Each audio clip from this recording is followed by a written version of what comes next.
The title of my collection is Daydream, and it ultimately represents my childhood dreams becoming a reality. And all my bags are completely hand-stitched, one-of-one bags, and there's simple shapes to represent the simplicity of childhood. Really, that's what it was about, like my childhood, and then seeing this even through my children's childhood. Yeah. I mean, all of the clothing, I had sustainability in mind, and I wanted everything to be vintage and upcycled. And so some of it's actually from my own closet. So it's my own closet, vintage and upcycled clothing, the whole runway, and I styled it myself. So it would be at Sydnie Banks on Instagram, and my name's kind of spelled funny. It's Sydnie, and then Banks, but Banks isn't my last name. My last name is Peebles, and Banks is actually the name of my stillborn son.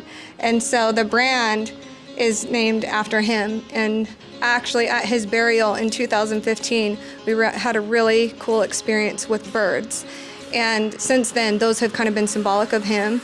When I was training in Winston, England to learn how to hand-stitch handbags, I was going to travel to the town of Peebles, Scotland, because initially my brand was going to be Sydnie Peebles, which is my last name, and I was going to study the Peebles coat of arms in this town of Scotland and the family coat of arms.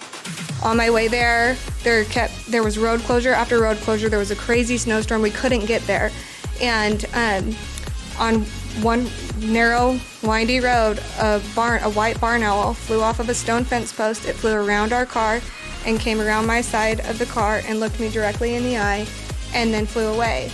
And I thought, wow, that was really interesting. And I realized maybe I shouldn't have it be Sydnie Peebles.